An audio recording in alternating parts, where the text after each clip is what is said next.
जी, सर्वप्रथम तो आपको तहे दिल से धन्यवाद और तमाम दर्शकों को जोहार। हम कहना चाहेंगे कि पहले तो अपना कार्यक्रम के बारे में बता दें कि हम लोग आगामी 3 नवंबर यानी दिन शुक्रवार को मोराबादी मैदान से न्याय मार्च करते हुए राजभवन तक जाएंगे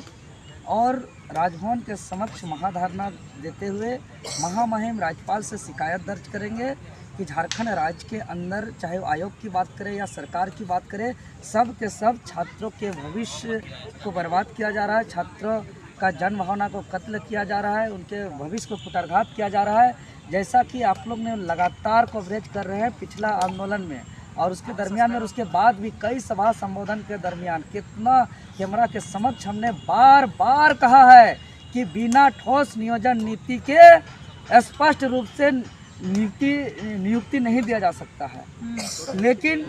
हमारे बातों को नज़रअंदाज करते हुए, हमारे भावनाओं को रौंदते हुए,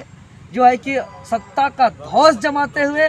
जबरदस्ती जबरन एक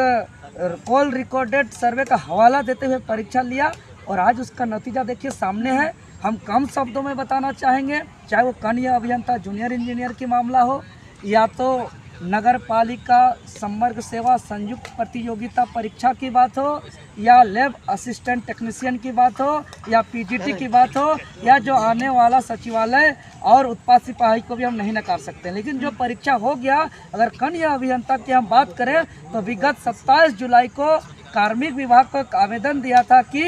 एक विश्वसनीय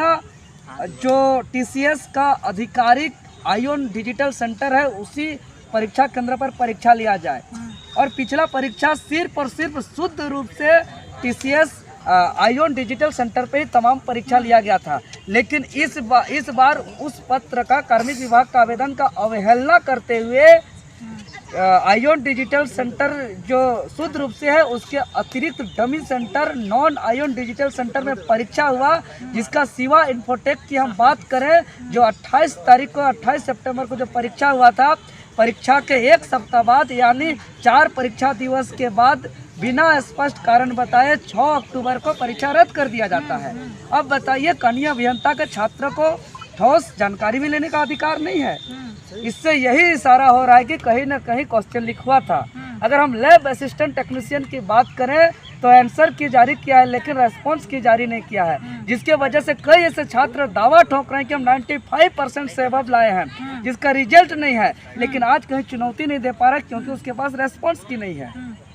ऑफलाइन एग्जाम होता है, कार्बन कॉपी से आंसर की मिलाकर के आगे चुनौती देते हैं, लेकिन ऑनलाइन एग्जाम में बिना रेस्पॉन्स की का परीक्षा फल जारी कर दिया गया, जिसमें सिर्फ 5 डमी